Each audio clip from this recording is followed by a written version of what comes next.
5 Scary School Horror Stories from India. Story 1: Whispers in the Classroom. St. Xavier's High School, an elite institution in the bustling city of Pune, is known for its academic rigor and rich history. The school's majestic structure, a remnant of British colonial architecture, has seen generations of students pass through its gates. But there is one place no student or teacher willingly goes: Room 307. The room was abandoned over 20 years ago after a horrific incident. Stories vary. Some say a student committed there after being bullied. Others claim a teacher mysteriously disappeared while conducting a lesson. But the most chilling tale is of whispers. Faint, disembodied voices that echo through the empty room. No one knows what they say, but anyone who listens too closely is never the same again. When Mrs. Kavita Mehra, a transfer teacher, joins St. She is assigned to teach English literature to Class 10. The staff warns her about the school's haunted reputation, particularly about Room 307, but Kavita dismisses the stories as nonsense. Due to renovations in another wing, Kavita's class is temporarily moved to Room 307. The students protest, their faces pale with fear, but Kavita insists, "Ghost stories are for children. Now, let's focus on your exams." The first week in Room 307 is uneventful, but strange occurrences begin on a rainy Monday afternoon. During a lesson on poetry, Kavita notices faint scribbles on the blackboard. She erases them, but the words reappear moments later, forming a sentence. "Do you hear us?" Thinking it's a prank, she scolds the students, but they all look genuinely frightened. Over the next few days, students report hearing faint whispers, especially during moments of silence. At first, Kavita brushes it off, but one evening, as she stays late to grade assignments, she hears them too. A low, incoherent murmur comes from the corners of the room. The whispers grow louder with each passing day, and the atmosphere in Room 307 becomes oppressive. Riya, a quiet and studious girl, collapses during a lesson, clutching her head and screaming, "Make it stop!" She's taken to the nurse but doesn't return to school for a week. Her parents claim she's been waking up at night screaming about faces in the dark. One evening, Kavita stays late to finish decorating the classroom bulletin board. She glances at the window and sees a shadowy figure staring at her from the reflection. When she turns around, the room is empty. Kavita begins to investigate, asking the staff about Room 307. An old janitor, Mr. D'Souza, reluctantly tells her that 20 years ago, a teacher named Mrs. Ahuja had an entire class go missing during a lesson. The only clue left behind was a blackboard filled with cryptic scribbles and the faint sound of whispers when people entered the room. Desperate for answers, Kavita searches the school archives. She discovers a chilling record. Room 307 was once a detention room where misbehaving students were locked in for hours, sometimes overnight, as punishment. In 1978, during a severe thunderstorm, the roof collapsed. 5 students who were trapped inside. Their cries for help were never heard, and their bodies were never recovered due to flooding that washed away the debris. Kavita realizes that the whispers are the voices of those children, trapped in the room for eternity. Kavita seeks help from a local priest, Father Matthew, who agrees to perform a cleansing ritual to free the trapped souls. Together with a few brave staff members, they enter Room 307 at midnight. As the ritual begins, the lights flicker and go out completely. The whispers grow louder, turning into screams. Kavita has a vision of the 5 children, their faces pale and drenched, staring at her. They point to the blackboard, where the words "Help us" are scrawled over and over. Father Matthew completes the ritual, burning incense and sprinkling holy water. The whispers fade, and the room grows silent. For the first time in decades, Room 307 feels peaceful. Room 307 is permanently sealed, and a memorial plaque is placed outside in honor of the 5 children who lost their lives. Kavita stays at St. but she avoids the 3rd floor entirely. Months later, as Kavita prepares for bed, she hears faint whispers coming from her closet. Her mirror fogs up, and a single phrase appears, written as if by an invisible hand. "Thank you, but we're not alone." Story 2. The Cursed Bell of Sarasvati Vidyalaya. In a remote village in Rajasthan lies Sarasvati Vidyalaya, an ancient school known for its majestic architecture and eerie silence. At its heart is an old bronze bell that hangs in the school's courtyard. The bell is a relic of the past, installed during the school's founding 100 years ago. Legends surround the bell. Some say it was stolen from a temple, while others believe it was a gift from a wandering sage. But all the stories agree on one thing: the bell should never be rung after sunset. Years ago, a curious student ignored the warning, and the entire village was plagued by strange deaths and disappearances. Since then, the bell has been left untouched, its clapper removed. The villagers call it Shapit Kanti, the cursed bell. Arjun, a mischievous 16-year-old, transfers to Sarasvati Vidyalaya with his younger sister, Meera. On his first day, he hears about the cursed bell from his classmates. They tell him chilling tales of children who vanished after hearing the bell's toll. One evening, as the sun sets and the school grows quiet, Arjun's friends challenge him to touch the bell. Dismissing the stories as village superstitions, he accepts. As Arjun approaches the bell, he feels a sudden chill in the air. Despite the missing clapper, a faint, haunting ring echoes when he taps the bell. That night, Arjun sees a shadowy figure standing by the bell, staring at his classroom. Thinking it's his imagination, he doesn't tell anyone. The next day, strange occurrences plague Sarasvati Vidyalaya. Students and teachers hear the bell ringing at odd hours, though no one is near it. The sound is distant and distorted, as if coming from another realm. Meera starts hearing whispers calling her name whenever she passes the courtyard. The whispers grow louder, and one night, she feels an icy hand brush against her shoulder. Arjun confides in their history teacher, Mr. Sharma, who warns him about the bell's curse. Mr. Sharma reveals that the bell was once used in a temple to summon a goddess, but after a priest misused it to curse his enemies, the bell became tainted. The priest was executed, but his vengeful spirit is said to haunt the bell. One weekend, during Sarasvati Vidyalaya's annual function, the bell rings on its own. The clear, sharp toll reverberates through the courtyard, silencing the crowd. Meera collapses during the event, muttering words in an ancient language no one understands. Her eyes turn glassy, and she begins pointing at the bell. Over the next few days, students and staff start disappearing. Their last known location is always near the bell. Arjun, consumed by guilt, decides to investigate the bell's origins. With the help of Mr. Sharma and a local pundit, Arjun learns the truth. The bell is not just cursed. It's a portal to the spirit world. The priest spirit, bound to the bell, uses its toll to lure victims into his realm, feeding on their life force to grow stronger. To break the curse, the bell must be purified with holy water and silence the priest's spirit with a sacred mantra. The ritual must be performed at midnight under a new moon, the only time the portal weakens. The pundit warns Arjun that if the ritual fails, the curse will consume the entire village. On the night of the ritual, Arjun, Mr. Sharma, and the pundit gather in the courtyard. The atmosphere is thick with tension, and an unnatural fog blankets the school. As they begin the ritual, the bell tolls loudly, and the shadowy figure of the priest appears. He laughs maniacally, mocking their efforts. The fog transforms into spectral hands, reaching for the trio. Meera, still under the priest's influence, tries to sabotage the ritual. Arjun must confront her, pleading with her to fight the spirit. In a moment of clarity, Meera collapses, giving them time to finish the mantra. The spirit grows enraged and attacks Arjun. To save the village, he grabs the bell's clapper and smashes it into the ground, severing the connection between the bell and the spirit world. The cursed bell is finally destroyed, and the hauntings cease. The villagers dismantle the bell and bury its remains in an unmarked grave outside the village. Sarasvati Vidyalaya returns to normal, but Arjun and Meera decide to leave the school, forever haunted by their experience. Years later, in a quiet moment, Arjun hears a faint toll in the wind.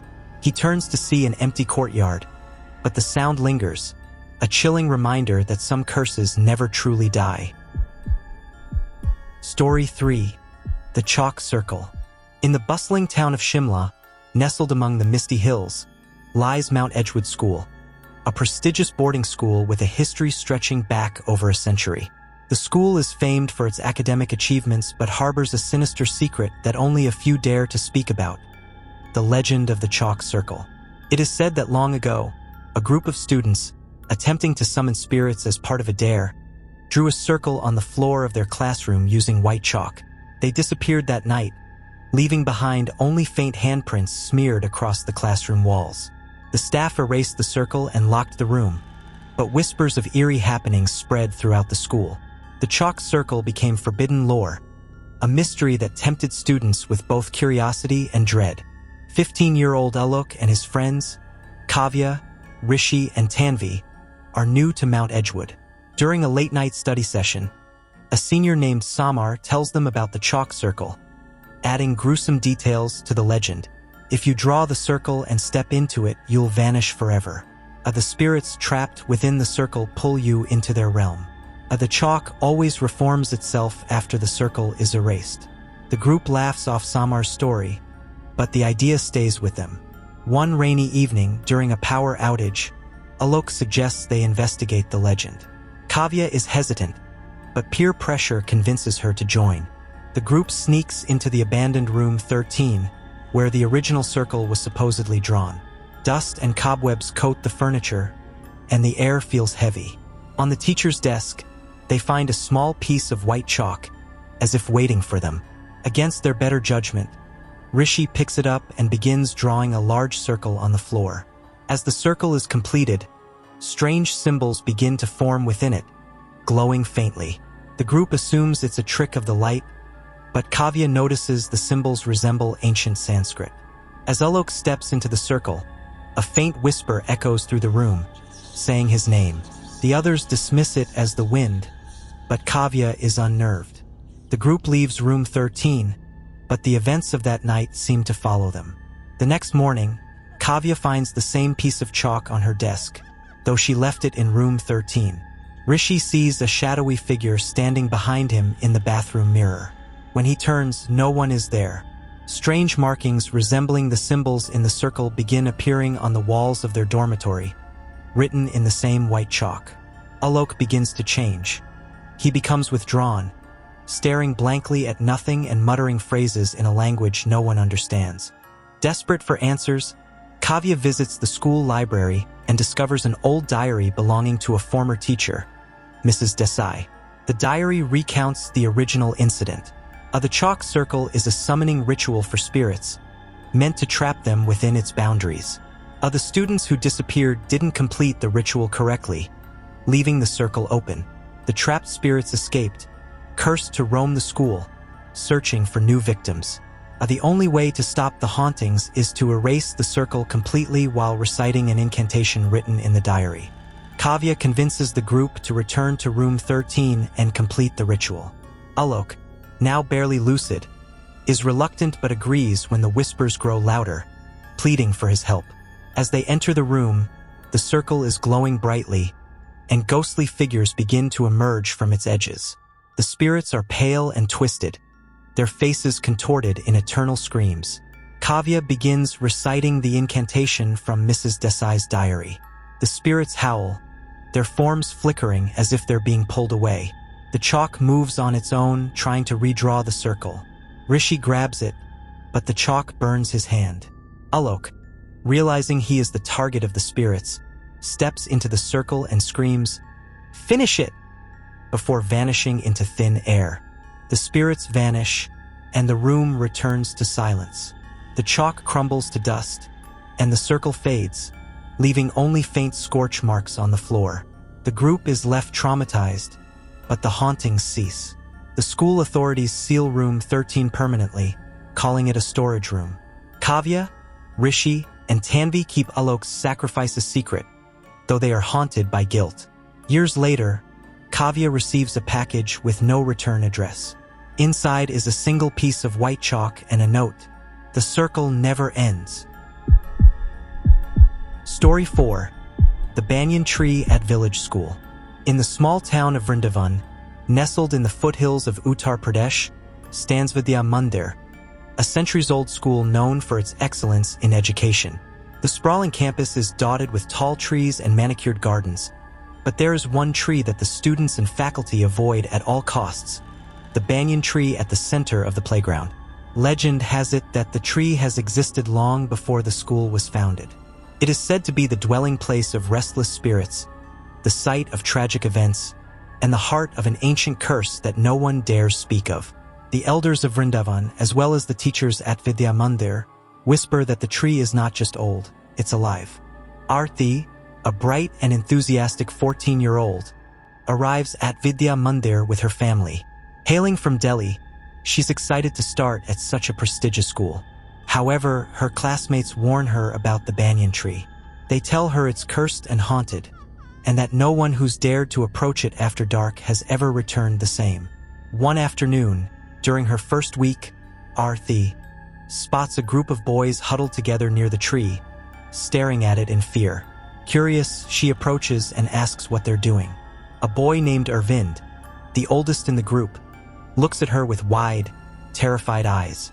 "Don't go near it, Aarti," he warns. "That tree has seen more death than we can imagine. Just stay away from it and you'll be fine." Aarti laughs it off as superstition but feels a strange unease wash over her as she walks away. Aarti's curiosity grows, and one day after school, she decides to visit the banyan tree. The school grounds are mostly empty by then, and the eerie stillness only heightens her growing sense of mystery. As Aarti approaches the tree, she notices something odd. The air around it is still, yet the leaves rustle as if in conversation. She pauses, straining to hear what sounds like a faint whisper, a voice calling her name in the wind. "Aarti, come closer." Frightened, she shakes her head, trying to dismiss the feeling of being watched. But as she turns to leave, a branch of the tree shifts, as if reaching out toward her. Aarti takes a step back, but then hears the voice again, this time louder. "Aarti, come, we are waiting." In a sudden flash, Aarti sees a vision of the school grounds decades ago, before the school was built. In this vision, the banyan tree is not a tree but a gloomy shrine surrounded by candles. A dark ritual is taking place, and she sees a figure, a young girl, chained to the tree, her face twisted in terror. The girl's mouth moves, but no sound escapes. Aarti stumbles back, her breath quickening, before the vision fades. She runs back to her dorm, her heart pounding, unsure of what she's seen or felt. The following day, Aarti can't shake the image of the chained girl from her mind. Determined to learn more, she approaches her history teacher, Mrs. Joshi, an elderly woman with a gentle demeanor but eyes that hold deep sorrow. When Aarti asks about the tree, Mrs. Joshi hesitates, her face pale. "It's best you don't inquire about it, child," she says softly. "Some things are better left undisturbed." But Aarti presses, and Mrs. Joshi finally relents. She tells her the legend. Many years ago, before Vidya Mandir existed, there was a small village near the tree. The villagers worshipped the banyan tree, believing it to be the sacred home of an ancient goddess. One day, a young girl named Radhika, the daughter of a priest, was found murdered near the tree. Her body was left in a grotesque pose, her arms outstretched, as if reaching for something or someone. The villagers, in fear of the spirits, decided to bury her beneath the tree. But her soul could not rest. That night, a terrible storm struck the village, and the entire area was consumed by an unnatural darkness. The next morning, the tree was found to have grown in a twisted and unnatural form, with branches stretching toward the sky like hands begging for release. From that day, the spirits of those who died near the tree were said to be trapped in its branches, and anyone who approached after dusk would feel the pull of those spirits. Mrs. Joshi's voice trembles as she finishes the story. Radhika's spirit, she was not meant to die. She was a messenger of the goddess, and her death brought a curse upon this land. That tree holds the key to a world between the living and the dead, and every night, it calls for a new soul to claim. That night, Aarti is tormented by restless dreams. In her sleep, she hears the same voice from the banyan tree, calling her name again and again. In the dream, She sees herself standing at the foot of the tree, reaching out for Radhika's spirit, who stands in the shadows, beckoning her. Aarti wakes up gasping, drenched in sweat. As she stumbles to the window, she notices something chilling.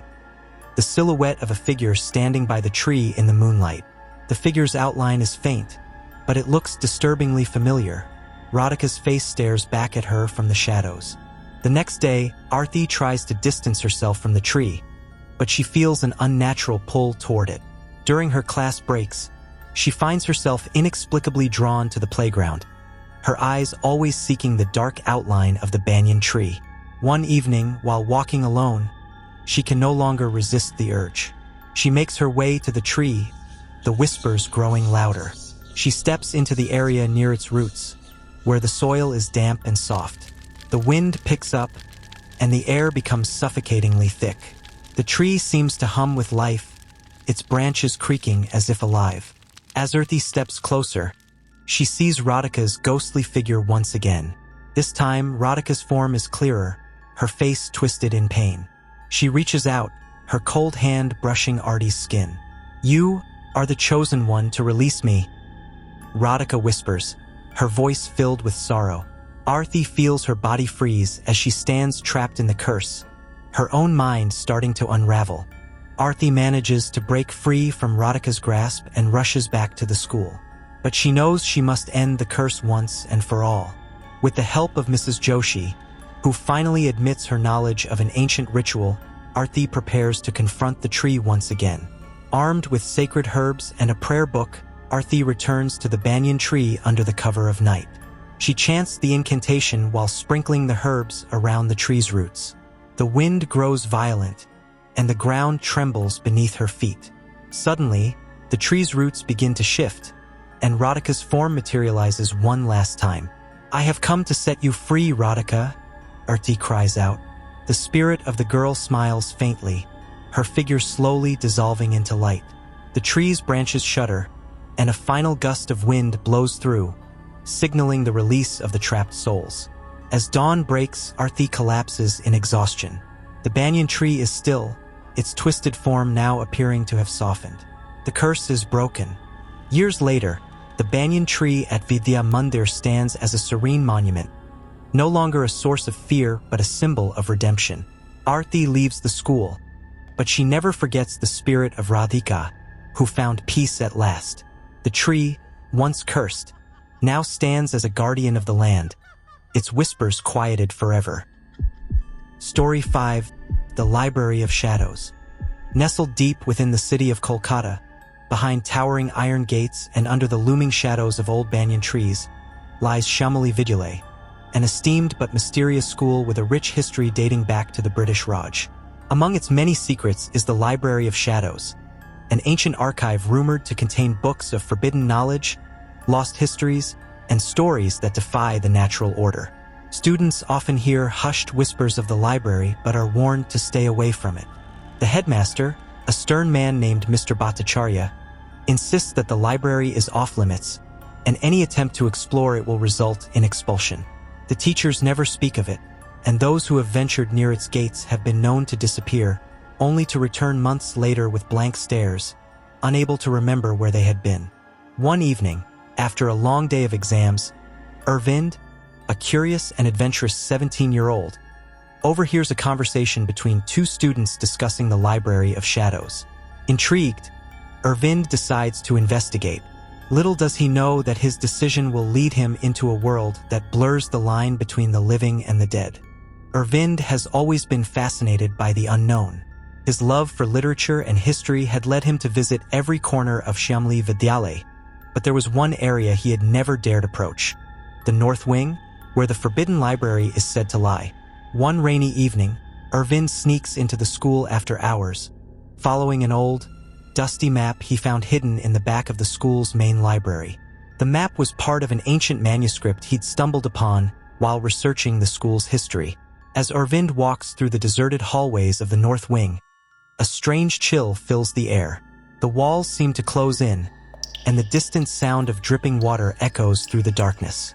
Eventually, he reaches a door at the end of a long corridor. The door is old, made of dark wood, and covered in cobwebs. There's no sign of a keyhole, but a faint inscription reads, "Seek the light or be consumed by the shadows." Feeling both excited and unnerved, Arvind pushes the door open. It creaks loudly, and he steps inside, immediately struck by the smell of old paper and leather. The room is enormous, far larger than any typical school library. Towering shelves line every wall, filled with dusty books that seem to reach towards the ceiling.